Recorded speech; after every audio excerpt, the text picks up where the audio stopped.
Oh, look at this color. Different. Well, hello there. I didn't see you. Welcome. We are actually sitting on a 355. This is the pursuit from 2 episodes ago that we had a problem with the Fischer Panda. The temperature sensor on the Fischer Panda was not reading correctly. Well, here, let me show you a clip real quick. So the customer is saying the cylinder head temperature is high. That's the alarm he's getting over and over. And there's our next screen, which tells us our temperatures, and that's weird. 11 degrees. I'm going to say that that's not high, that's cold. So I wonder why we get this alarm. This is actually what controls that. If you look on the front here, it shows you all the different supply. So you got cylinder head temp, that's that pin right there. So whatever's inputting in this thing's freaking out. It's not doing its job correctly, because it shouldn't be 4 degrees when the generator's 200 plus. As you can see, the temperature sensor was freaking out, but it was actually not the temperature sensor. If you watch the episode, I tested it. The temperature sensor was reading correctly, which means the VCS has failed. So pulled all the components off, sent them in, just got them back. So I got all the components on, AC's on, everything's on. It's been running for probably 45 minutes to an hour now. Everything seems fine. Let's take a look at that board real quick. So if we see here, we have 159 degrees on the cylinder head, not 5 degrees or 11 degrees or whatever it might have been. Coil's doing good, oil pressure's good, our coolant in and out is good, exhaust manifold's cool. Our next screen here, we got good voltage across the board, our hertz are good, got everything on right now. We've got about 25 amps pulling between both legs. So this generator's ready to go. Boat can be cleaned, she can go home finally. So now, let's start at the beginning, when I put all our components back together and I got it to run. Here's my intro.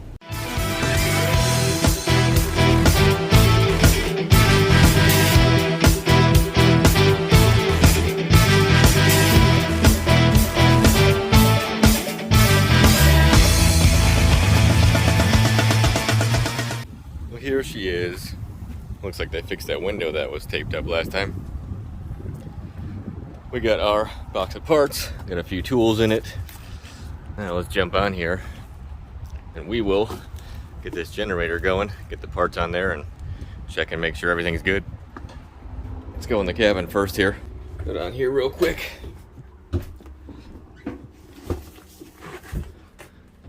Oh yeah, you can definitely tell there's still silicone and stuff in the cabin here from them replacing this window. But I took out our panel here. That's what we have here. Drop this off. There's our new one there. They're refurbished. I don't think they're new. They just replace them, or they rebuild them, or check them, whatever they got to do to fix them. And here's our boost board and our VCS. This is our CT board right here. So let's go put these in first. All right, so we got our generator uncovered. Here's where our CT board goes. That's where this goes right here. This actually is labeled on the bottom here. I don't know how you can see it. But line 1 and 2, if you have 240 volts, if you got 120, you're just going to use one line. Get our neutral 2, which would be our green bonding wire. And then up here, if you had 120 volts, this would actually be jumped. That would create 120 volts. It eliminates having 2 lines. You just have 1 feed instead of 2. Yeah, so up here you get your power supply. Power supply is right here. This is where our, what would this be? The control panel is these ones right here, these 4. That's where you get your CAN information. And this is right here would be for your fuel level. It's your fuel level sensor on the fuel tank. That's what all this does here. It feeds out, and then you have your all of your stator lines that go right here. And these 4, H1.2, 2.1, 2.2, they all go right here. These guys right here. So the first thing I'm going to do is put all of our wires in the bottom here first, because that way you can slide it and clip it in. You can make sure that we got no issues here. So let's start with these ones. 2.1.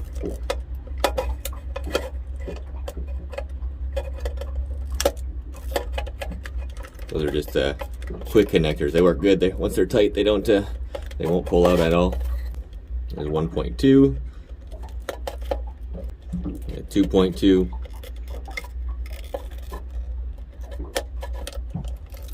This would be 1.1. All those are in securely. And we can put our feed wires in here. So black and red are going to be our 120 lines. You should have your neutral as a white.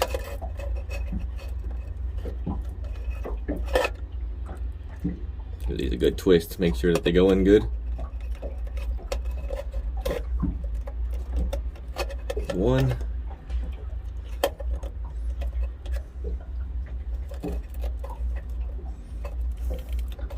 Line 2.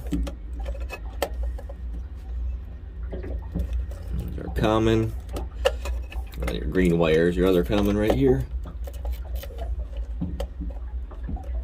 And that's it. Now we can turn this. Get our wires out of the way. This thing just clips onto the back here.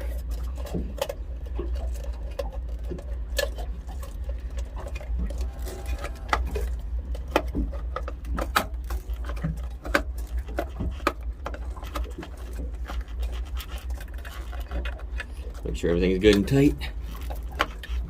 There we go. Just clipped into place. Now we can put our leads on here. Here's our power.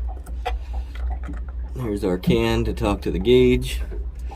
And here's our level sensor. Just gotta take our little screwdriver and screw them in here. I'm gonna do that real quick and we'll get to the next step. So next we have our VCS board, which is what controls everything. Before we had a problem with this sensor, and we think we did, but it's actually the computers that were doing it. We tested the sensor, it was all good from the last 2 episodes ago. So now we just got to put these back in. It's right here. These guys right here. If you look right here, there's actually just a couple holes right there. And that's what that mounts to. It sits right inside here. So I'm gonna put this in right here, and I'll show you. If you look back here, you see all that corrosion back there. It's actually a very common problem with these pumps right here, the water pumps leaking. If they go too long without servicing, they'll leak. So we have to put a new pump on there and stuff too, but we're gonna make sure this thing runs first before we do anything else. It's basically just these plugs, and they're color coded, so it makes it real easy. Our boost board is in the back here. There's our VCS. This is what was giving the faulty reading to the temperature sensor right here, this guy right here. The boost board behind it is actually just for the, I'll show you the 2 extra capacitors here. It uses 4 all the time, there's 2 behind here. These ones turn on when you put a heavy, like, you know, pull 10-15 amps like an air conditioner. It'll jump these 2 on for about 5 seconds just to give it an extra power boost so the engine doesn't bog down so much, so you barely hear the engine really change RPM. It's a pretty clever idea. By boosting the capacitors, you allow this thing to pretty much maintain a constant RPM without it bogging or messing up components or anything. Plug that in. And it's just these 2 bolts here. You gotta try to wiggle this around and find where that bracket is. It can be a little tricky sometimes. You just kind of move it around and it'll catch. You gotta be careful not to cross the threads. All right, let me tighten that down. All right, so that just sits there on the bracket. Now we gotta put our cover over this. Definitely don't want to play with this when it's running. That's where you get your output at. 240 volts is not a fun one. It just has 4 screws that hold it in here. All right, this side of the generator is ready. We got everything done there. Now let's run into the cabin here. We'll put our screen in. I left the screen down here. Here's our bolts right here. Our screws and nuts. So here's our hole right here. This is where our screen's gonna go. Take this off. Slide this down. You can access the back of all of our stuff. It's pretty cool. It's even labeled the right way, so you know what's what. So this guy just basically fits right in here, just like so. Then we just got to put our screws and nuts on it. Let me do that real quick and we'll plug it in. Alright, so our panel is in. This actually just plugs into the bottom here. Let's get this one out of there first. Just plug this guy in. It uses 1, 2, 3, 4, which is our CAN lines right here. That's our information, and power and ground to light the screen up. And we can close this and go turn some batteries on. We'll check and make sure everything's good. Batteries are on. Let's turn this on and see what we got. Ah, see, we got a fire suppression code. Let me open this back up. I must have missed the wire. I forgot that I took off there. I'll show you real quick. Turn that off. Yeah, duh, I didn't even notice. So this is our fire suppression, which actually connects into right here. So what'll happen is, if the fire extinguisher goes off down there, it will shut the generator down. Alright, let's try that again. Everything good so far. Let's go to our next screen. We got no temperatures because it ain't hot enough yet, so let's start it up. We can check our cylinder head temperature, make sure it's not doing anything crazy like it was before. Everything looks good here. Let's go make sure it's pumping water.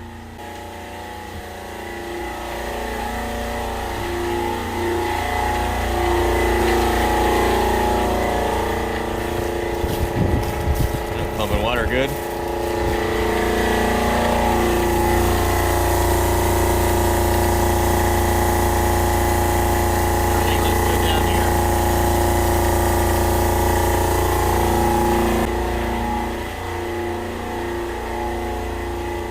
I'm going to let this run for quite a while here. Make sure this doesn't do anything weird anymore with the computer. We'll double check and make sure that the sensor is coming up to temperature and everything like it's supposed to, just like we checked before. Obviously you know what happened because I showed you all this at the beginning of the video. So, as always, I appreciate everybody watching, and I will see you next time. Later. Dang, we got another 428 going home. Nice.